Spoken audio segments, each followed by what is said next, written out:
9 മണി വാർത്ത ആരംഭിക്കുന്നു. ആദ്യം വാർത്തകൾ വേഗത്തിൽ നോക്കാം. പ്രധാനമന്ത്രിയുടെ സമ്മേളനത്തിലെ വിവാദത്തിൽ വിശദീകരണവുമായി ആർ ശ്രീലേഖ. വിളിക്കാതെ വിഐപികളുടെ അടുത്ത് പോകരുതെന്നാണ് പഠിച്ചിരിക്കുന്നത്. നിശ്ചയിച്ച സ്ഥലത്ത് തുടർന്നത് അച്ചടക്കത്തിന്റെ ഭാഗമായെന്നും ശ്രീലേഖ. താൻ ദേവസ്വം ബോർഡ് മന്ത്രിയായിരുന്ന സമയത്ത് ശബരിമലയിൽ സ്വർണ്ണക്കൊള്ള നടന്നിട്ടില്ലെന്ന് ദേവസ്വം മന്ത്രി VN വാസവൻ. കഴിഞ്ഞ വർഷം സ്വർണ്ണപ്പാളികൾ അറ്റകുറ്റപ്പണിക്ക് കൊണ്ടുപോയതിൽ തെറ്റുപറ്റിയിട്ടില്ലെന്നും ദേവസ്വം മന്ത്രി. ക്രമക്കേട് ഉണ്ടായത് 2019-ലാണ്. പോറ്റിയുടെ കൈവശം കൊടുത്തുവിട്ടതും സ്വർണം ചെമ്പെന്ന് തിരുത്തിയതുമാണ് 2019-ലെ ക്രമക്കേട്. ദീപകിന്റെ ആത്മഹത്യയിൽ ഷിംജിതയുടെ ജാമ്യാപേക്ഷ ഇന്ന് പരിഗണിക്കും. ബസ്സിൽ ലൈംഗിക അതിക്രമം നേരിട്ടുന്നതിൽ ഉറച്ച ഷിംജിത. വീഡിയോ ദൃശ്യങ്ങളിൽ തെളിവില്ലെന്ന് പോലീസ്. വിഴിഞ്ഞം പദ്ധതിയുടെ 2ാം ഘട്ടത്തിന് ഇന്ന് തുടക്കം. വൈകിട്ട് 4 മണിക്ക് മുഖ്യമന്ത്രിയും കേന്ദ്ര ഷിപ്പിംഗ് മന്ത്രിയും പങ്കെടുക്കും. നടപ്പിലാക്കുന്നത് 10,000 കോടി രൂപയുടെ നിർമ്മാണ പ്രവർത്തനങ്ങൾ. ക്രിസ്തുമസ് പുതുവത്സര ബമ്പർ ഭാഗ്യക്കുറി നറുക്കെടുപ്പ് ഇന്ന്. 1ാം സമ്മാനം 20 കോടി. ഇതുവരെ 54,08,880 ടിക്കറ്റുകൾ വിറ്റു. രാഹുൽ മാങ്കൂട്ടത്തിന് ഇന്ന് നിർണായകം. ജാമ്യ ഹർജി പത്തനംതിട്ട സെഷൻസ് കോടതി പരിഗണിക്കും. റഷ്യ യുക്രൈൻ യുദ്ധം അവസാനിപ്പിക്കാൻ UAE-യിൽ നടന്ന ചർച്ചകളിലും പ്രതീക്ഷ മങ്ങുന്നു. തർക്കം ഡോൺബാസ് മേഖല വിട്ടുനൽകുന്നതിൽ വിട്ടുവീഴ്ചകൾക്ക് റഷ്യയും തയ്യാറാകണമെന്ന് സെലൻസ്കി. വെനസ്വേലയ്ക്ക് പിന്നാലെ ക്യൂബയെ ലക്ഷ്യം വെച്ച് ഡൊണാൾഡ് ട്രംപ്. വൈറ്റ് ഹൌസിൽ നിന്ന് പുറത്തുവരുന്ന വിവരങ്ങളനുസരിച്ച് ക്യൂബ പിടിക്കാൻ അമേരിക്ക മാസ്റ്റർ പ്ലാൻ തയ്യാറാക്കുന്നു. ശ്വാസം മുട്ടിക്കുന്ന സാമ്പത്തിക ഉപരോധങ്ങളാണ് ക്യൂബയെ വീഴ്ത്താനുള്ള ട്രംപിന്റെ നീക്കം. പാലക്കാട് തച്ചമ്പാറയിൽ പുലി കൂട്ടിലായി. ഇന്നലെ വൈകുന്നേരമാണ് കൂട് സ്ഥാപിച്ചത്. മണ്ണാർക്കാട് തച്ചമ്പാറ ചെന്തുണ്ടിൽ പശുക്കിടാവിനെ കഴിഞ്ഞ ദിവസം പുലി പിടിച്ചിരുന്നു. ബംഗ്ലാദേശിലെ മുഹമ്മദ് യൂനുസ് ഭരണത്തിനെതിരെ ആഞ്ഞടിച്ച് ഷെയ്ഖ് ഹസീന. അരാജകത്വത്തിലേക്കാണ് ബംഗ്ലാദേശ് എന്ന വിമർശനം. ഇരുണ്ട മണിക്കൂറുകളിലൂടെയാണ് ബംഗ്ലാദേശ് കടന്നുപോകുന്നതെന്നും മുൻ പ്രധാനമന്ത്രി. മധ്യപ്രദേശിലെ ഉജ്ജയിൻ ജില്ലയിലെ തരന നഗരത്തിൽ സാമുദായിക സംഘർഷം. ക്ഷേത്രത്തിന് സമീപത്തെ വീടിന് മുന്നിൽ നിൽക്കുകയായിരുന്ന 22-കാരന് മർദ്ദനമേറ്റതിനെ ചൊല്ലി ഇരുവിഭാഗങ്ങൾ തമ്മിൽ ആരംഭിച്ച തർക്കമാണ് നിയന്ത്രണാതീതമായത്. സംഘർഷത്തിൽ ഇതുവരെ 6 പേർക്ക് പരിക്കേറ്റു. വാർത്തകളുടെ വിശദാംശങ്ങളിലേക്ക്. താൻ ദേവസ്വം ബോർഡ് മന്ത്രിയായിരുന്ന സമയത്ത് ശബരിമലയിൽ സ്വർണ്ണക്കൊള്ള നടന്നിട്ടില്ലെന്ന് ദേവസ്വം മന്ത്രി VN വാസവൻ. കഴിഞ്ഞ വർഷം സ്വർണ്ണപ്പാളികൾ അറ്റകുറ്റപ്പണിക്ക് കൊണ്ടുപോയതിൽ തെറ്റുപറ്റിയിട്ടില്ലെന്നും ദേവസ്വം മന്ത്രി. ക്രമക്കേട് ഉണ്ടായത് 2019-ലാണ്. പോറ്റിയുടെ കൈവശം കൊടുത്തുവിട്ടതും സ്വർണം ചെമ്പെന്ന് തിരുത്തിയതുമാണ് 2019-ലെ ക്രമക്കേട്. News 18 senior editor Manjush Gopal നൽകിയ അഭിമുഖത്തിലാണ് ദേവസ്വം മന്ത്രിയുടെ തുറന്നു പറച്ചിൽ. അവിടെ ഞാൻ ചോദിച്ചോട്ടെ, ഇപ്പോൾ കഴിഞ്ഞ വർഷം 2025 സെപ്റ്റംബറിലാണല്ലോ ഈ ദ്വാരപാലക സ്വർണ്ണപ്പാളികൾ അവിടെ നിന്ന് അറ്റകുറ്റപ്പണിക്ക് വേണ്ടി ചെന്നൈയിലേക്ക് കൊണ്ടുപോയത്. അത് ദേവസ്വം സ്പെഷ്യൽ കമ്മീഷണർ അറിയുകയും അദ്ദേഹം ഹൈക്കോടതിയിലേക്ക് റിപ്പോർട്ട് നൽകുകയും ചെയ്തു. അത് ഹൈക്കോടതി അറിഞ്ഞതോടുകൂടിയാണ് ഈ സംഭവം വെളിയിൽ വന്നത്. ദേവസ്വം വകുപ്പിന് ഞാൻ പേഴ്സണലായിട്ട് ചോദിക്കുകയാണ്, താങ്കൾക്ക് ഇതേക്കുറിച്ച് ഒരു അറിവും ഉണ്ടായിരുന്നില്ല? നമുക്ക് അങ്ങനെ അറിയേണ്ട കാര്യമില്ല. അവിടെ ഏതെങ്കിലും തരത്തിലുള്ള റിപ്പയറിങ്ങോ അവിടെ ഏതെങ്കിലും തരത്തിലുള്ള പൂജാകർമ്മങ്ങളോ ഇതൊക്കെ നടക്കുന്നത് അവിടുത്തെ തന്ത്രികളുടെ നിർദ്ദേശം അനുസരിച്ച് ദേവസ്വം ബോർഡ് ചെയ്തു കൊടുക്കലാണ് അവരുടെ ധർമ്മം. അത് ഗവൺമെന്റിനെ അറിയിക്കേണ്ട ബാധ്യത അവർക്കുമില്ല, അറിയാനുള്ള അവകാശം നമുക്കുമില്ല. ഇതാണ് അതിനകത്തെ വസ്തുത. ദേവസ്വം സ്പെഷ്യൽ കമ്മീഷണർ തന്നെ അദ്ദേഹം മറ്റു വഴികളിലൂടെ അറിയിച്ചിരുന്നില്ല. അല്ല, അദ്ദേഹം കോടതി വെച്ചിട്ടുള്ള ആളാണ്. അദ്ദേഹം പക്ഷെ അറിഞ്ഞിരുന്നില്ല. ഗവൺമെന്റ് പറഞ്ഞതല്ല, അദ്ദേഹം കോടതി വെച്ചിട്ടുള്ള ആളാണ്. ഗവൺമെന്റ് ഏതെങ്കിലും കാര്യങ്ങളാണെങ്കിൽ അദ്ദേഹം അറിയിക്കേണ്ടത് ഗവൺമെന്റ് അറിയിച്ച അത്തരം കാര്യങ്ങൾ. അത് ശരിയാണ്. പക്ഷെ എങ്കിലും അദ്ദേഹവുമായിട്ടും ഒന്നും ഒരു ആശയവിനിമയം നടത്തേണ്ട ആവശ്യമില്ല. അല്ല, സർക്കാരിന് അതിനകത്തൊരു ബന്ധവും ബാധ്യതയും ഇല്ല. ഒരു കാര്യത്തിലും അവർക്ക് ശമ്പളം കൊടുക്കുന്നില്ല, അവരിവിടുന്ന് ശമ്പളം പറ്റുന്നില്ല, നമ്മൾ വെച്ച ആളല്ല. അതൊക്കെ കോടതി പറഞ്ഞ് ഒഴിയുമെങ്കിലും അവിടെയുള്ള ഒരു ധാർമ്മികത എന്നൊരു ഘടകം. ധാർമ്മികം നിങ്ങൾ പറയുന്ന ഒരു ധാരണയില്ലായ്മ നിങ്ങൾക്ക്. 500 പവൻ അവിടെ നിന്ന് മോഷണം പോയിട്ട് ഇത് ദേവസ്വം വകുപ്പ് അറിഞ്ഞിട്ടില്ല, ദേവസ്വം മന്ത്രിക്ക് ഒരു ബോധ്യവുമില്ല, എനിക്കൊരു എന്റെ ബാധ്യതയില്ല എന്ന് പറയുമ്പോൾ അതിനോട് ചോദിക്കും. നിങ്ങൾ വീണ്ടും ഒരു വിവരക്കേട് പറയുന്നു. 500 പവൻ പോയെന്ന് പറയുന്നത് എപ്പോഴാണ്? 2017, 2019. ഈ കാലഘട്ടത്തിലൊന്നും ഞാൻ മന്ത്രി ഞാൻ പറഞ്ഞില്ല. ഞാൻ പറഞ്ഞു ഇപ്പൊ ഞാൻ ഈ അടുത്ത കാലത്തിലെ ഒരു വർഷമാകുന്നേ ഉള്ളൂ. അന്ന് ഈ മന്ത്രി ഇത് അറിഞ്ഞിരിക്കണം എന്നൊരു നിർബന്ധവുമില്ല. കാരണം പിന്നെ അവിടുത്തെ തന്ത്രിയാണ് ഇത് കൊടുത്തുവിടുന്നത്, ഇതിന് കത്ത് കൊടുക്കുന്നത്. തന്ത്രി കൊടുത്തുവിടുന്നു, ചുവന്നുകൊണ്ട് പോകുന്നത് ഉണ്ണികൃഷ്ണൻ പോറ്റി അതുമായി ബന്ധപ്പെട്ട ആളുകൾ, തന്ത്രിക്ക് ഇഷ്ടമുള്ളവരുടെ അരികിലാണ് ഇത് കൊണ്ടുപോയി ബാക്കി സ്വർണം ഉരുക്കുന്നതും മാറ്റുന്നതും വേർപെടുത്തുന്നതുമെല്ലാം. ഇത് നടന്നിട്ടുള്ളത് 2017 2019 നടന്നിട്ടുള്ളത്. അന്ന് കടകംപള്ളി സുരേന്ദ്രനാണ് മന്ത്രി. അപ്പൊ അദ്ദേഹം ഇത് സംബന്ധിച്ച് ഒരു വിഷയത്തിൽ ഇടപെട്ടില്ല എന്ന് അദ്ദേഹം മൊഴി കൊടുത്തിട്ടുണ്ട്. അതിലാകെ പോയിട്ട് അറിയാവുന്നത് ഈ തിരുവനന്തപുരംകാരൻ എന്ന രൂപത്തിൽ വിളിച്ചപ്പോൾ ഏതോ കാര്യത്തിന് വേണ്ടിപ്പോയി എന്നാണ് അദ്ദേഹം വിശദീകരിച്ച് പറഞ്ഞതല്ല. എനിക്ക് വേറൊന്നും അറിയില്ല. മറിച്ച് നിയമപരമായി നിങ്ങൾ പറയുന്ന പോലെ ഒരു കാര്യത്തിലും മന്ത്രി അറിയേണ്ടതില്ല. അത് ദേവസ്വം ബോർഡിന്റെ പൂർണ്ണ അധികാരമാണ് ഇവിടെ കൊണ്ടുപോകും. അതിന്റെ എല്ലാ അർത്ഥത്തിലുള്ള സേഫ്റ്റി പ്രിക്കോഷൻസോട് കൂടി ഇത് കൊണ്ടുപോകാനും പറ്റുള്ളൂ. അങ്ങനെയാണ് ഇവർ 2024 കൊണ്ട്, അതുകൊണ്ടാണ് ഇതിന് വേറെ തർക്കമില്ലാതെ വന്നത്, കോടതി അംഗീകരിച്ചു. അപ്പോൾ ഈ കാര്യത്തെ സംബന്ധിച്ചോളം 2019 കൊണ്ടുപോയപ്പോൾ ഇങ്ങനെ ഫോട്ടോ എടുക്കുകയോ അല്ലെങ്കിൽ മഹസർ തയ്യാറാക്കുകയോ അല്ലെങ്കിൽ കൂടെ സുരക്ഷാ ഉദ്യോഗസ്ഥന്മാരെ അയക്കുകയോ ചെയ്തിരുന്നില്ലെന്ന് മാത്രമല്ല, ഉണ്ണികൃഷ്ണൻ പോറ്റിയുടെ കൈ കൊടുത്തുവിട്ടു എന്നുള്ളതാണ് ആ കാര്യത്തിൽ പെശക് അന്നത്തെ ബോർഡ് ചെയ്തിട്ടുള്ള കാര്യങ്ങളെ കുറിച്ച് പറഞ്ഞത്. അപ്പോൾ 2024-25 ഉണ്ടായിട്ടില്ല. അതുണ്ടാകാത്തതെന്നു വെച്ച് കഴിഞ്ഞാൽ നേരത്തെ തന്നെ ബന്ധപ്പെട്ട ഉദ്യോഗസ്ഥന്മാരെയും തന്ത്രിയെയും അതുപോലെ തന്നെ വിജിലൻസ് ഓഫീസറെയും എല്ലാം സാക്ഷി നിർത്തി നന്നായി വീഡിയോ എടുത്ത് കൃത്യമായി അളന്ന് തിട്ടപ്പെടുത്തി മഹസർ തയ്യാറാക്കി കൊണ്ടുപോയ വഴിക്ക് ഈ സുരക്ഷാ ഉദ്യോഗസ്ഥന്മാരെല്ലാം അവരുടെ സാന്നിധ്യത്തിൽ തന്നെ വാഹനത്തിൽ സുരക്ഷാ സമയത്തോട് കൊണ്ടുപോയി. താങ്കൾ മന്ത്രിയായ സമയത്ത് അതെ അങ്ങനെയാണ്. അത് ഞാൻ അറിയേണ്ട കാര്യമില്ല. അതും അവർ തന്നെയാണ് ചെയ്തത്.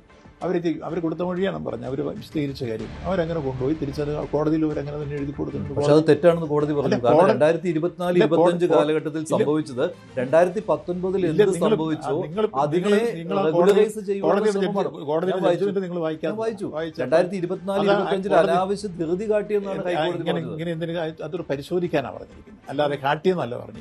ഇങ്ങനെ ധൃതി കാട്ടി മണ്ഡല മകരവിളക്ക് 2024-25 കാലഘട്ടത്തിൽ കൊണ്ടുപോയത് 2024-25 കാലഘട്ടത്തിൽ കൊണ്ടുപോയി പരിശോധിക്കുക ഇതിലുണ്ടോ എന്ന കാര്യം പരിശോധിക്കാൻ തന്നെ പറഞ്ഞു. അത് വേണമെന്നാണ് നമ്മൾ എഴുതി കൊടുത്തു. പരിശോധനയിലേക്ക് പോകുന്നില്ല. എഴുതി കൊടുത്തു.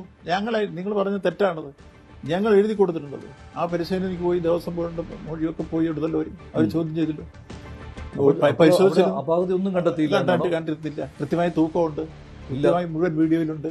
ഈ വിഷയത്തെ സംബന്ധിച്ചുള്ള മാറ്റമില്ലെന്നാണ് അവർ മൊഴി കൊടുത്തിരിക്കുന്നത്. അതുപോലെ തന്നെ ഇവർ കണ്ടെത്തിയതും അത് മുഴുവൻ വീഡിയോ ചിത്രീകരണമാണ്. പക്ഷെ നിയമത്തിന്റെ വഴിയെ പോകണമെങ്കിൽ അവിടെ എന്തുകൊണ്ടാണ് ആ സന്നിധാനത്ത് വെച്ച് അറ്റകുറ്റപ്പണികൾ നടത്താത്തത്? മാനുവലനുസരിച്ച് സന്നിധാനത്ത് തന്നെ അത് അവരോട് ചോദിക്കേണ്ട കാര്യമാണ്, ഞാൻ ചെയ്യുന്ന കാര്യമല്ല. അങ്ങനെ വരുമ്പോൾ ആ സമയത്ത് മന്ത്രിക്ക് ഉത്തരവാദിത്തമില്ല. ഞാൻ പറയുന്നത് ഈ വിഷയത്തിൽ എവിടെയെങ്കിലും ഡേ ടു ഡേ ബിസിനസ്സിലോ ഇതെടുത്തുകൊണ്ട് പോയി ചെയ്യുന്ന കാര്യത്തിലോ ഒന്നും നമ്മളെ അറിയിക്കുന്നില്ല. നമുക്കറിയാനുള്ള അവകാശമില്ല, നിയമപരമായി ഇടപെടാനുള്ള അവകാശമില്ല. അവിടെ മറ്റേതെങ്കിലും തരത്തിൽ കുഴപ്പമുണ്ടെന്നെങ്കിലും പരാതി തന്നാൽ അപ്പോൾ ഇടപെടുന്ന രൂപത്തിലേക്ക് നമുക്ക് വരാനുള്ള അവകാശം. അതായത് അവരെന്ത് വേണേലും കാണിച്ചോട്ടെ എന്ന് പറഞ്ഞാണ് ഈ ദേവസ്വം ഉദ്യോഗസ്ഥരെയും ഈ മന്ത്രിസഭയാണല്ലോ അപ്പോയിന്റ് ചെയ്യുന്നത്. ഈ പറയുന്ന തിരുവിതാംകൂർ ദേവസ്വം ബോർഡ് പ്രസിഡന്റിനെയും അവരെന്ത് വേണമെങ്കിലും കാണിച്ചോട്ടെ എന്നുള്ളതാണ്. നിങ്ങളുടെ ചോദ്യത്തിന് പ്രസക്തി ഇല്ലാതെ വരിക.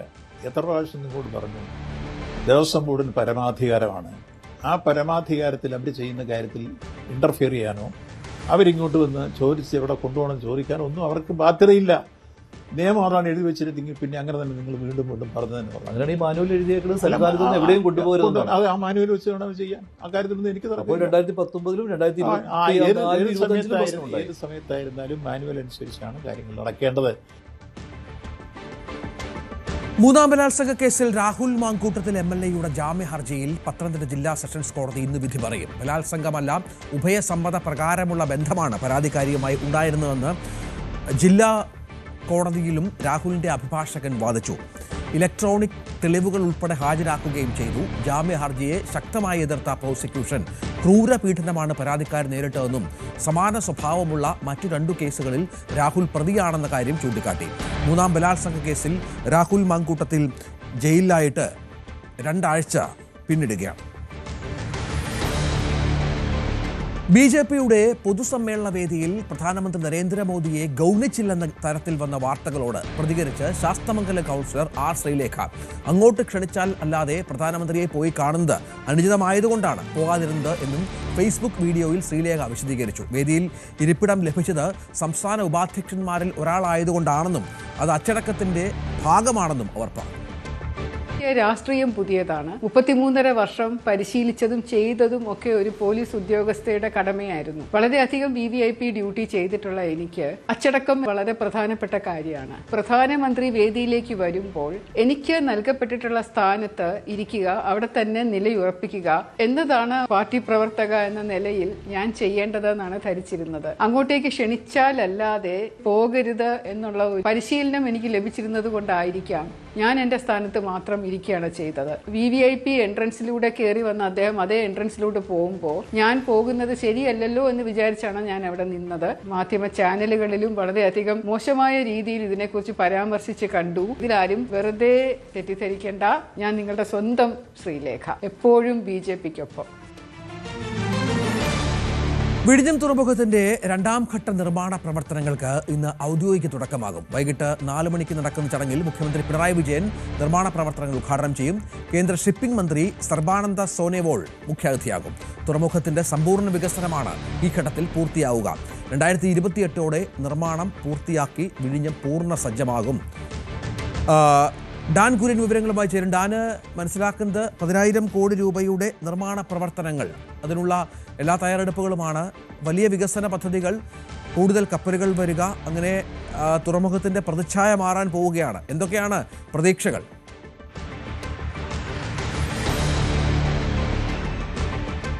രഞ്ജിത്ത്, വിഴിഞ്ഞം രാജ്യാന്തര തുറമുഖത്തിന്റെ പരമാവധി ശേഷി കൈവരിക്കുക എന്ന ലക്ഷ്യത്തോടെ തന്നെയാണ് ഈ 2ാം ഘട്ട വികസനം, അതായത് സമഗ്ര വികസനം ലക്ഷ്യമിട്ടുള്ള 2ാം ഘട്ടത്തിന്റെ നിർമ്മാണ പ്രവർത്തനങ്ങൾക്ക് ഇന്ന് തുടക്കമാകുന്നത്. മുഖ്യമന്ത്രി പിണറായി വിജയൻ വൈകുന്നേരം 4 മണിക്ക് പ്രത്യേകം തയ്യാറാക്കിയ വേദിയിലായിരിക്കും ഇതിന്റെ ഉദ്ഘാടനം നിർവഹിക്കുക. കേന്ദ്ര ഷിപ്പിംഗ് മന്ത്രി സർബാനന്ദ സോനോവാൾ ഉൾപ്പെടെയുള്ള വിശിഷ്ട അതിഥികൾ ചടങ്ങിൽ പങ്കെടുക്കും. വലിയ ഒരു പ്രത്യേകം തയ്യാറാക്കുന്ന ഒരു വേദി അവിടെ സജ്ജമാക്കുന്നുണ്ട് ഈ ഉദ്ഘാടന ചടങ്ങിന് വേണ്ടി. എടുത്തു പറയേണ്ട കാര്യം, 10,000 കോടി രൂപ ചെലവിലാണ് ഈ 2ാം ഘട്ടത്തിന്റെ നിർമ്മാണ പ്രവർത്തനങ്ങൾ നടക്കാൻ പോകുന്നത്. ഒരുപാട് സവിശേഷതകൾ, അതായത് ഈ ഉദ്ഘാടനം കഴിഞ്ഞ് ഇതിനോടകം ഏതാണ്ട് 710 കപ്പലുകളിൽ നിന്നായി 15,19,000 കണ്ടെയ്നറുകൾ കൈകാര്യം ചെയ്ത് കഴിഞ്ഞു വിഴിഞ്ഞം രാജ്യാന്തര തുറമുഖം. അവിടെ മൾട്ടിപർപ്പസ് സ്വഭാവത്തിലുള്ള ബർത്ത് നിർമ്മിക്കുക എന്നതാണ് ഈ 2ാം ഘട്ടത്തിലെ ഏറ്റവും പ്രധാനപ്പെട്ട കാര്യം. അതോടൊപ്പം നിർണായകമായ മറ്റ് ചില, അതായത് railway yard, liquid terminal, tank farm തുടങ്ങിയവയും 2ാം ഘട്ടത്തിൽ ഉൾപ്പെട്ടിട്ടുണ്ട്. എന്തായാലും 2028ഓടെ ഇതിന്റെ നിർമ്മാണം പൂർത്തിയാക്കി പരമാവധി ശേഷി കൈവരിക്കുക എന്ന ലക്ഷ്യത്തോടെയാണ് ഈ 2ാം ഘട്ടത്തിന്റെ നിർമ്മാണത്തിന്റെ ഉദ്ഘാടനം ഇന്ന് നടക്കാനിരിക്കുന്നത്. എന്തായാലും വലിയ പ്രതീക്ഷയോടെ തിരുവനന്തപുരവും കേരളവും നോക്കിക്കാണുന്ന ഒരു പദ്ധതിയാണിത്. അതുകൊണ്ട് തന്നെ അനുബന്ധ വികസന പദ്ധതികൾ, പ്രത്യേകിച്ച് നിലവിൽ ഈ കണ്ടെയ്നറുകൾ കൈകാര്യം ചെയ്യുന്നത് ചെറു കപ്പലുകളിൽ മറ്റ് തുറമുഖങ്ങളിലേക്ക് കൈകാര്യം ചെയ്യുന്ന ഒരു രീതിയാണെങ്കിൽ, ഇനി റെയിൽവേ, റിംഗ് റോഡ്, അതോടൊപ്പം അതുമായി ബന്ധപ്പെട്ട് അനുബന്ധമായ വികസന പ്രവർത്തനങ്ങൾ യുദ്ധകാലാടിസ്ഥാനത്തിൽ തന്നെ പൂർത്തിയാക്കിക്കൊണ്ട് 2028നകം അതിന് പരമാവധി ശേഷി കൈവരിച്ച് മറ്റ് മേഖലകൾ കൂടി സാമ്പത്തികമായി നേട്ടമുണ്ടാകുന്ന തരത്തിൽ വിഴിഞ്ഞത്തെ ഒരു സമഗ്ര വികസന പദ്ധതിയാക്കി മാറ്റുക എന്ന ലക്ഷ്യത്തോടെയാണ് ഈ 2ാം ഘട്ടത്തിന്റെ ഉദ്ഘാടന ചടങ്ങിൽ നടക്കാൻ പോകുന്നത്. മറ്റു വാർത്ത, ടെട്രോപോഡ് കടൽ ഭിത്തി നിർമ്മാണത്തിന് ഭരണാനുമതി ലഭിച്ചതിന്റെ ആശ്വാസത്തിലാണ് എറണാകുളം കണ്ണമാലി നിവാസികൾ. നേരത്തെ ചെല്ലാനം മേഖലയിൽ നിർമ്മാണം പൂർത്തിയാക്കിയ കടൽ ഭിത്തി പദ്ധതിയുടെ തുടർച്ചയാണിത്. ചുവപ്പ് നാടയിൽ കുരുങ്ങാതെ പദ്ധതിയുടെ നിർമ്മാണം ഉടൻ ആരംഭിക്കണമെന്ന് പ്രദേശവാസികൾ പറയുന്നു. ചെല്ലാനത്ത് ടെട്രാപോഡ് കടൽഭിത്തി അതിൻ്റെ ഒരു നിർമ്മാണം അതിൻ്റെ പൂർണ്ണതയിൽ എത്തിക്കുവാനുള്ള ഒരു ശ്രമത്തിലേക്ക് കാര്യങ്ങൾ എത്തിയിരിക്കുന്നു. നേരത്തെ 7.3 കിലോമീറ്ററോളമായിരുന്നു ഉണ്ടായിരുന്നതെങ്കിൽ ബാക്കിയുള്ള ഭാഗം ഏതാണ്ട് 6.1 കിലോമീറ്ററോളം വരുന്ന ബാക്കിയുള്ള ഭാഗമാണ് ഇനിയിപ്പോൾ ഭരണാനുമതി ആയിരിക്കുന്നത്. 404 കോടി രൂപ അതിന് അനുവദിച്ചിരിക്കുന്നു എന്നതാണ്. അപ്പോൾ പൂർണ്ണമായും തന്നെ ആ ഒരു സംരക്ഷണ ഭിത്തി ഉണ്ടാകും. നാളുകളായി പലപ്പോഴും മഴക്കാലത്ത് നമ്മൾ നേരിട്ട് കാണുന്നതാണ് ഈ പ്രദേശവാസികളുടെ ദുരിതം. ഏതായാലും അതിൻ്റെ ഒരു സന്തോഷവും ആഹ്ലാദമെല്ലാം തന്നെ ഈ മേഖലയിലുണ്ട്. ഈ ഭാഗത്തെല്ലാം തന്നെയും പലപ്പോഴും വെള്ളം നിറഞ്ഞ് കവിയുന്ന ഒരവസ്ഥയിലായിരുന്നു ഈ പ്രദേശത്തുള്ള ചേച്ചിമാരടക്കമുള്ളവരുണ്ട്. ഇത് ഏതാണ്ട് ഭരണാനുമതി ആയിരിക്കുന്നു. അത് പലപ്പോഴും നമ്മൾ സംസാരിക്കുമ്പോൾ ഒരാശയക്കുഴപ്പങ്ങൾ ഇനി എന്ന് എന്നുള്ളതെല്ലാം ഉണ്ടായിരുന്നു. ഇപ്പോൾ കുറച്ച് സന്തോഷിക്കാവുന്ന അവസ്ഥയിലേക്കെല്ലാം തന്നെ എത്തി. സന്തോഷിക്കാവുന്ന അവസ്ഥ പേപ്പറെ കണ്ടപ്പോൾ സന്തോഷിച്ചിട്ടുണ്ട്. ഞങ്ങൾക്ക് എത്രയും പെട്ടെന്ന് ചെയ്ത് കിട്ടിയാൽ മതി. അല്ലെങ്കിൽ ഈ കൊല്ലം ഞങ്ങൾക്ക് ഇവിടെ താമസിച്ചിട്ട് കാര്യമില്ല. ഒരേ വീട് ഇപ്പോൾ ഒരു വീട് പോയി രണ്ടാമത് വെച്ചതാണത്. അപ്പോൾ എത്രയും പെട്ടെന്ന് പേപ്പറെ വന്നാൽ ഞങ്ങൾക്ക് എത്രയും പെട്ടെന്ന് ഞങ്ങൾക്ക് ഈ വർഷത്തിന് മുമ്പ് ഞങ്ങൾക്ക് ചെയ്ത് തന്നാൽ മതി. ഞങ്ങൾക്ക് വേറെ ഒന്നും വേണ്ട. എങ്ങനെയെങ്കിലും ഒന്ന് നിർമ്മാണം ഒന്ന് തുടങ്ങിയാലേ ഞങ്ങൾക്കൊരു സമാധാനമുള്ളൂ. പേപ്പറെ കണ്ടതല്ല, പണി തുടങ്ങി കാണണം. അതാണ് ഞങ്ങളുടെ ആശ. അത് കണ്ടാൽ മതി. പലപ്പോഴും വലിയ ബുദ്ധിമുട്ടിലാണല്ലോ ഉണ്ടാവുന്നത്. എടുത്തു പറയണ്ടല്ലോ, നമ്മളെല്ലാവരും തന്നെ കാണുന്നതാണ്. ഇപ്പോൾ ഇനിയിപ്പോൾ വലിയ താമസം ഉണ്ടാകില്ല എന്നൊരു പ്രതീക്ഷയാണുള്ളത്. അതെ അതെ, ഞങ്ങൾക്കും വളരെ സന്തോഷമുണ്ട്. ഇത് കേട്ട് ഭരണാനുമതി കിട്ടിയെന്ന് പറഞ്ഞപ്പോൾ ഞങ്ങൾക്ക് വളരെ സന്തോഷമുണ്ട്. പക്ഷേ എത്രയും വേഗത്തിൽ ഇതിനെ തുടങ്ങണം എന്ന് വെച്ചാൽ ഈ പ്രാവശ്യത്തെ കടലേറ്റം നമുക്ക് ഉദ്ദേശിക്കാൻ പറ്റില്ല, എങ്ങനെയാണ് എന്നറിയാൻ പറ്റില്ല. അതുകൊണ്ട് എത്രയും വേഗത്തിന് തുടങ്ങണം എന്നാണ് ഞങ്ങളുടെ ആഗ്രഹം. ഇത്തവണ ആ ഒരു ദുരിതത്തിൽ നിന്ന് രക്ഷപ്പെടാൻ കഴിയുമെന്നുള്ളൊരു പ്രതീക്ഷയുണ്ട്. പ്രതീക്ഷയാണല്ലോ മുന്നോട്ട് നയിക്കുന്നത് എല്ലാവരും. ചേച്ചി, പലതവണ ഇവിടെ ഈ വീട്ടിൽ നിന്നൊക്കെ മാറി നിൽക്കേണ്ട സാഹചര്യങ്ങളൊക്കെ ഉണ്ടായിട്ടുണ്ടല്ലോ. ഇതിൽ ഈ ഭാഗങ്ങളെല്ലാം തന്നെ വെള്ളത്തിൽ മുങ്ങിപ്പോകുന്ന പ്രദേശമാണല്ലോ ഇവിടെ എല്ലാം വെള്ളത്തിൽ മുങ്ങിപ്പോ എന്റെ വീടൊക്കെ മൊത്തം മുങ്ങിയതാണ്. ഇനി അടുത്തൊരു കടൽ വരുമെങ്കിൽ മറിഞ്ഞ് താഴെ വീഴുമെല്ലാം കൂടി.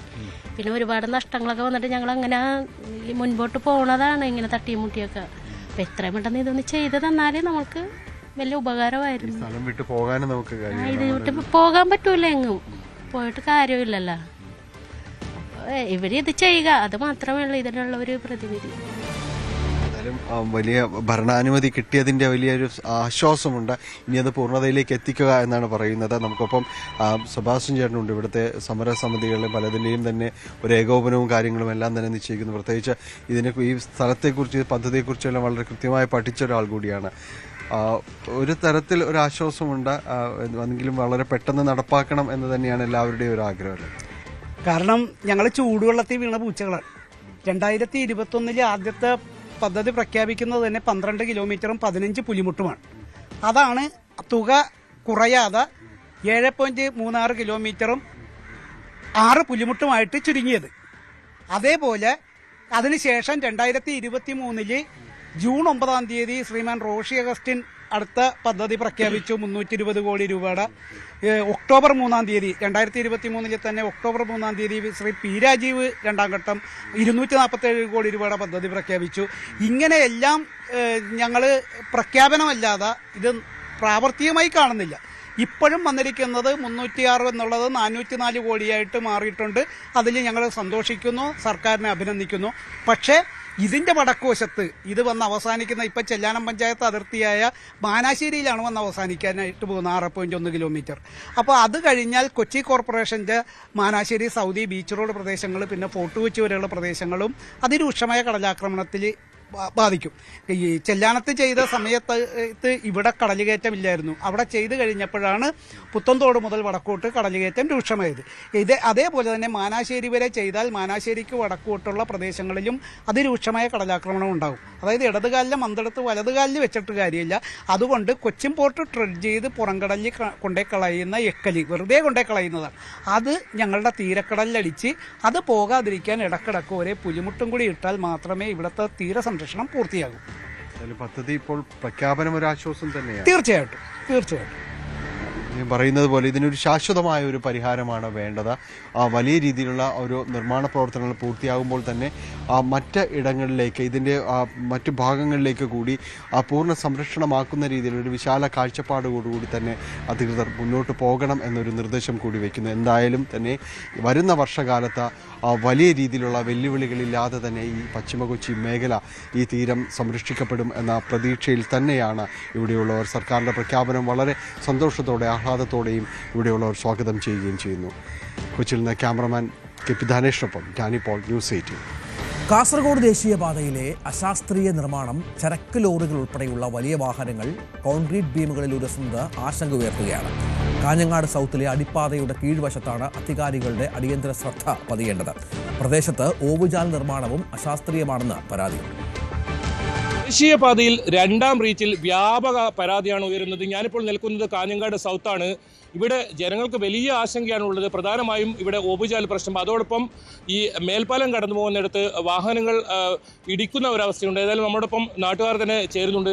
എന്താണ് നിലവിലെ ഇവിടെ ഈ ഓവുചാലുമായി ബന്ധപ്പെട്ട് നമുക്ക് നേരിടുന്ന പ്രശ്നം? നിലവിൽ കഴിഞ്ഞ 4 വർഷക്കാലമായി മെഗാ കൺസ്ട്രക്ഷൻ കമ്പനി നാഷണൽ ഹൈവേന്റെ പണിയുമായി ബന്ധപ്പെട്ടുകൊണ്ട് ഇവിടെ വർക്ക് ചെയ്തുകൊണ്ടിരിക്കുകയാണ്. ഏറ്റവും അവസാനമാണ് ഇവിടെ ഡ്രെയിനേജിൻ്റെ പണി പൂർത്തിയാക്കാൻ വേണ്ടി അവസാന ഘട്ടത്തിലേക്ക് പോകുന്നത്. ഈ അവസാന ഘട്ടത്തിൽ ഡ്രെയിനേജിൻ്റെ പണി പൂർത്തിയാക്കാൻ പോകുന്ന സമയത്ത് ഈ വെള്ളം, ഡ്രെയിനേജിനകത്ത് ഉണ്ടാകുന്ന വെള്ളം ഏത് ഭാഗത്തേക്ക് ഒഴിക്കണം എന്നുള്ള ആശങ്ക അവർക്കുണ്ട്. നിലവിൽ ഒരു നിലത്തിലുള്ള ധാരണയും അവർക്ക് അതിനെക്കുറിച്ചില്ല. ഇപ്പോൾ ഏറ്റവും അവസാനം കാണുന്നത് പോലെ ഉണ്ടാക്കിയ ഡ്രെയിനേജ് ഒരു ഭാഗം പൊന്തിയിട്ടും ഒരു ഭാഗം താഴ്ന്നിട്ടുമാണ്. ഈ വെള്ളമെല്ലാം ഈ ഡ്രെയിനേജിൽ ഇവിടെ കെട്ടിക്കിടക്കുന്ന സ്ഥിതിയാണ് നിലവിൽ ഉണ്ടാവുക. അതുപോലെ ഈ പ്രദേശത്ത് മുഴുവൻ വെള്ളക്കെട്ടും ഈ പ്രദേശത്തേക്ക് വരുന്ന നാഷണൽ ഹൈവേയുടെ ഭാഗമായിട്ടുള്ള എല്ലാ വെള്ളക്കെട്ടും ഈ കാഞ്ഞങ്ങാട് സൗത്തിലേക്ക് വരുന്ന ഒരു അവസ്ഥ ഇതിന്റെ ഭാഗമായി ഉണ്ടാകും. അത് ശാശ്വതമായ ഒരു പരിഹാരം അടിയന്തരമായി കാണാം. ഇവരെ കമ്പനിയുമായി നിങ്ങൾ ബന്ധപ്പെട്ടിരുന്നു, അവരുടെ ഭാഗത്തുനിന്ന് പ്രതികരണം? അവരുടെ ഭാഗത്തുനിന്ന് ഇപ്പോൾ ഞങ്ങൾ ഇത് കെട്ടിയ ഡ്രെയിനേജ് അശാസ്ത്രീയമായി പോയി, അതുകൊണ്ട് ഞങ്ങൾ അടിയന്തരമായി ഇത് പൊളിച്ചു കളയും എന്നുള്ളതാണ് അവർ പറഞ്ഞിട്ടുള്ളത്. പക്ഷേ ഇതുവരെ ആയിട്ടുള്ള യാതൊരു വിധത്തിലുള്ള പൊളിച്ചു കളയുന്നതുമായി ബന്ധപ്പെട്ടുള്ള ഒരു ഇടപെടൽ അവരുടെ ഭാഗത്തുണ്ടായിരുന്നില്ല. അതുപോലെ തന്നെ ഈ പാത കടന്നു പോകുന്ന ഈ മേൽപ്പാലത്തിനും ഉയരം കുറഞ്ഞ ഒരു പ്രശ്നമുണ്ട്. വാഹനങ്ങൾ ഇടിക്കുന്ന ഒരു സാഹചര്യമുണ്ട്. എന്താണ് അതിന്റെ അവസ്ഥ? സാധാരണ ഉയരമുള്ള വാഹനങ്ങളൊക്കെ പോകുന്ന സമയത്ത് അത് മേൽപ്പാലത്തിന് തട്ടുന്ന സ്ഥിതിയുണ്ട്. അത് പലപ്പോഴും അപകടം ഉണ്ടാക്കുന്ന സ്ഥിതിയുണ്ട്. രാത്രികാലങ്ങളിൽ വാഹനങ്ങൾ ശ്രദ്ധിക്കാതെ പോകുമ്പോൾ അതിൻ്റെ ടോപ്പ് മുകളിൽ തട്ടുന്ന ഒരു അവസ്ഥയുണ്ട്. അത് വലിയ അപകടത്തിന് സാധ്യതയുണ്ട്. എങ്ങനെയാണ് കൗൺസിലർ എന്ന നിലയിൽ ഉണ്ണികൃഷ്ണൻ കൂടെ നമ്മോടൊപ്പം ചേരുന്നു? എങ്ങനെയാണ് ഈ റോഡിൻ്റെ വീതി തന്നെ 7 മീറ്ററാണ്. പക്ഷേ ഡ്രെയിനേജ് അടക്കം 7 മീറ്ററാണ് കാണിക്കുന്നത്. നമുക്ക് നടന്നു പോകേണ്ട വഴി ഇതിൽ കാണുന്നില്ല. ഇത് അശാസ്ത്രീയമായി പണിതാണ്. ഇതിന് പ്രതികരിക്കാൻ വേണ്ടി നമ്മൾ ഇന്നലെ ഇതിൻ്റെ കമ്പനിക്കാർ ഇവിടെ വന്നു. അവർ പറഞ്ഞ് നമ്മളിത് പൊളിച്ച് മാറ്റിത്തരുന്ന പറഞ്ഞത്. പക്ഷെ അത് ഇതുവരെ അതിന് നടപടി പൂർത്തീകരിച്ചിട്ടില്ല. അപ്പോൾ ജനങ്ങൾ ആകെ ആശങ്കയിലാകുന്നില്ലത്. ഇവിടെ നാട്ടുകാർ സൂചിപ്പിച്ചതുപോലെ ഇതിൻ്റെ പണി ഇതുപോലെ കിടക്കുകയാണ്. ഈ വെള്ളം ഏത് ഭാഗത്തേക്ക് ഒഴുക്കി വിടുന്നില്ല ഒരു ആശങ്ക ഇല്ലാതെ നാട്ടുകാരില്ലത്. ഈ റോഡിൻ്റെ പടിഞ്ഞാറ് ഭാഗത്ത് മഴക്കാലം വന്നാൽ ഫുള്ള് വെള്ളം നിറഞ്ഞു നിൽക്കുന്ന ഒരവസ്ഥയാണ്. റോഡിൻ്റെ പടിഞ്ഞാറ് ഭാഗത്തും ഒരു സ്കൂളും കൂടിയുണ്ട്. അപ്പോൾ അതിന് വെള്ളത്തിൻ്റെ ബുദ്ധിമുട്ട് കൂടുതൽ അനുഭവിക്കുന്നുണ്ട്. ഇതിന് എത്രയും പെട്ടെന്നൊരു പരിഹാരം ഉണ്ടായേ പറ്റൂ. എന്തായാലും രണ്ടാം റീച്ചിൽ ചെങ്കള മുതൽ തളിപ്പറമ്പ് വരെ വ്യാപകമായ പരാതിയാണ് ഉയരുന്നത്. ഇതിന് ശാശ്വതമായ ഒരു പരിഹാരം കാണണമെന്ന് തന്നെയാണ് കാഞ്ഞങ്ങാട് സൗത്ത് നിവാസികളുടെ പ്രധാന ആവശ്യം. അതല്ലെങ്കിൽ ശക്തമായ സമരപരിപാടികളുമായി മുന്നോട്ട് പോകാനാണ് ഇവരുടെ തീരുമാനം. K V Baiju, news 18, Kasaragod. Palakkad തച്ചമ്പാറയിൽ പുലിക്കൂട്ടിലായി ഇന്നലെ വൈകുന്നേരമാണ് കൂട് സ്ഥാപിച്ചത്. മണ്ണാർക്കാട് തച്ചമ്പാറ ചെന്തുണ്ടിൽ പശുക്കിടാവിനെ കഴിഞ്ഞ ദിവസം ഈ പുലി പിടിച്ചിരുന്നു.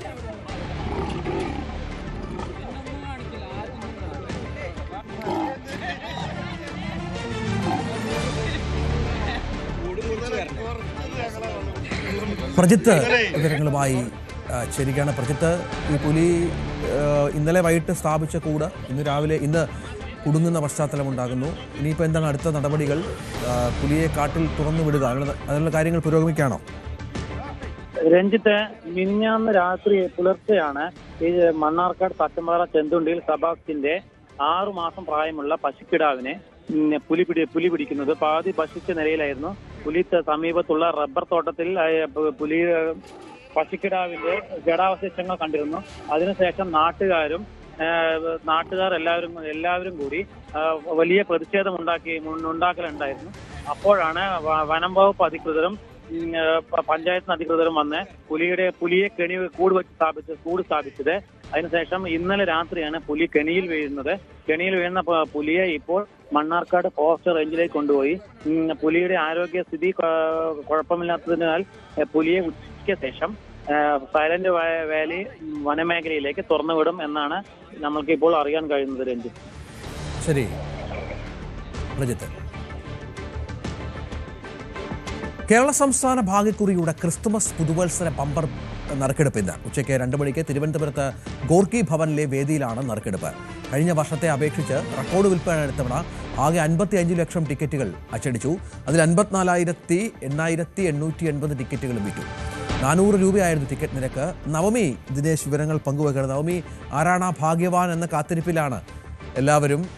ടിക്കറ്റ് വിൽപ്പനയൊക്കെ അതിന് ലക്ഷണമാണ്. ഒരുപാട് പേർ പ്രതീക്ഷിക്കുന്നുണ്ട്. മറ്റു വിവരങ്ങൾ എന്തൊക്കെയാണ്?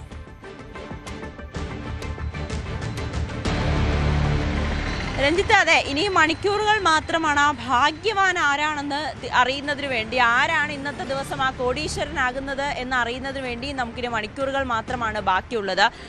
കൊച്ചിയിൽ അത്യാവശ്യം തരക്കേടില്ലാത്ത രീതിയിൽ തന്നെ ടിക്കറ്റുകൾ വിറ്റുപോയിട്ടുണ്ടെന്നാണ് കടക്കാരെല്ലാം പറയുന്നത്. പക്ഷെ എന്നാലും അവർക്ക് ചെറിയ ആശങ്കയുണ്ട്, വേണ്ട വിധത്തിൽ ടിക്കറ്റ് വിറ്റിട്ടില്ല എന്നുള്ളൊരു വിഭാഗം ആൾക്കാരും പറയുന്നുണ്ട്. ചേട്ടാ, എങ്ങനെയുണ്ട് ഇന്നത്തെ ബമ്പർ? നല്ല രീതിയിൽ കച്ചവടം നടക്കുന്നുണ്ട്. ഏകദേശം അത്യാവശ്യം തീരാൻ പോവാ. 100 താഴെ ടിക്കറ്റ് മാത്രമേ ഉള്ളൂ. ഇന്നും അത്യാവശ്യം തിരക്കുണ്ടാവുമല്ലോ അവസാനം? അതെ അതെ, രാവിലെ നല്ല തിരക്കായിരുന്നു. ഇപ്പോൾ ഇതാ കഴിയാൻ പോവാ. കുറച്ച് ടിക്കറ്റ് മാത്രമേ ബാക്കിയുള്ളൂ. ഇത് ഏതൊക്കെ ജില്ലയിൽ? എല്ലാ ജില്ലകളിൽ നിന്നുള്ള ടിക്കറ്റ്? 14 ജില്ലയിലെ ടിക്കറ്റ് ഉണ്ട്. എല്ലാ തവണ. പ്രൈസ് ഞങ്ങളിപ്പോൾ 2 മാസമായിട്ടുള്ളൂ ഓപ്പൺ ആയിട്ട്. പുതിയ ഷോപ്പാണ്. ഓണം ബമ്പറിന് ഇല്ല, ഇത് നമ്മൾ 2ാമത്തെ ബമ്പറാണ്. അപ്പോൾ ഇതിലെന്തെങ്കിലും പ്രതീക്ഷിക്കുകയാണ് അല്ലേ? ആൾക്കാർ ഏറ്റവും കൂടുതൽ ഏത് ജില്ലയിലെയാണ് കൂടുതൽ? പാലക്കാട്, കണ്ണൂർ, ട്രിവാൻഡ്രം ഒക്കെ കൂടുതൽ പോകുന്നുണ്ട്. ഇത്തവണ ഒരു ഗസ് പറയും, ഏത് ജില്ലയ്ക്കായിരിക്കും ടിക്കറ്റ് കിട്ടുക? ഒന്നും പറയാൻ പറ്റത്തില്ല, നോക്കാം. എന്നാലും പ്രാർത്ഥനയോടെ ഇരിക്കുകയാണല്ലേ? ഇന്നിപ്പോ കട തുറന്നതേ ഉള്ളൂ, ആൾക്കാരൊക്കെ ഞങ്ങൾ 5:30 ഓപ്പൺ ആണ്. 5:30 ഓപ്പൺ ആണ്. അത്യാവശ്യം ടിക്കറ്റ് പോകുന്നുണ്ട്. ആൾക്കാരൊക്കെ വന്ന് തുടങ്ങിയിട്ടുണ്ടല്ലേ? ചേട്ടാ, ടിക്കറ്റ് എടുക്കാൻ ചേട്ടൻ വന്നിട്ടുണ്ട്. ഭാഗ്യവാനാണോ എന്ന് നമുക്ക് ഉടനെ അറിയാം അല്ലേ? ഒരു പ്രതീക്ഷ, വൈകുന്നേരം 3 മണി വരെ ഒരു പ്രതീക്ഷയാണല്ലോ. സ്ഥിരം ടിക്കറ്റ് എടുക്കാൻ അങ്ങനെയല്ലേ? ഈ ബമ്പറൊക്കെ വരുമ്പോൾ എപ്പോഴും എടുക്കും. ഏത് ജില്ലയാണ് എടുക്കാൻ ഉദ്ദേശിക്കുന്നത്? ഞാൻ നോക്കുക, പാലക്കാടിലെ കോഴിക്കോട് എടുക്കാന്ന് വിചാരിച്ചു. രഞ്ജിത്ത്, പാലക്കാട്, കോഴിക്കോട് ഭാഗങ്ങളിലെ ടിക്കറ്റ് എടുക്കാനാണ് ആളുകൾക്ക് കൂടുതൽ തിരക്ക്. കാരണം അവിടെയൊക്കെയാണല്ലോ കൂടുതലും കിട്ടുന്നത്. നമുക്കറിയില്ല ഏത് ജില്ലയിലാണ് ആരാണ് ആ ഭാഗ്യവാനെന്ന് നമുക്കറിയാൻ കഴിയില്ല. കുറച്ച് നേരം കൂടി കാത്തിരുന്നാൽ മതി. നമുക്ക് അടുത്തൊരു കടയിലേക്ക് കൂടി പോയി നോക്കാം. ശ്രീകൃഷ്ണ ലോട്ടറി ഏജൻസി, നമ്മൾ ഹൈക്കോർട്ടിനടുത്തുള്ളൊരു ലോട്ടറി ഏജൻസിയാണ്. ചേട്ടാ, എങ്ങനെയുണ്ട് കച്ചവടം? കച്ചവടം കുറവാ. കച്ചവടമല്ല, ഈ ദിവസം 30-40 എണ്ണം ബാലൻസ് ഉണ്ടാവുന്നു. 50 രൂപയുടെ ആയ പിന്നെ പുറത്ത് പോകുന്നില്ല ടിക്കറ്റ്. ബമ്പറോ? ഇന്നത്തെ ബമ്പറോ? ബമ്പർ 10 എണ്ണം മാത്രമേ ഉള്ളൂ. ശരി, നവമി ദിനേശൻ അവിടെ കച്ചവടക്കാർക്കൊപ്പവും ഭാഗ്യം പരീക്ഷിക്കുന്നവർക്കൊപ്പവും ചേർന്നത്. നമുക്ക് 9 മണി വാർത്ത പൂർത്തിയാക്കാൻ സമയമായി. ഇനി ദേവസ്വം മന്ത്രി VN വാസവനുമായുള്ള അഭിമുഖം news 18 senior editor Manjush Gopal നടത്തിയത്. ക്ഷമിക്കണം, സാബു എം ജേക്കബുമായുള്ള അഭിമുഖമാണ്. അതും news 18 senior editor Manjush Gopal നടത്തിയ അഭിമുഖം. അതിലേക്ക്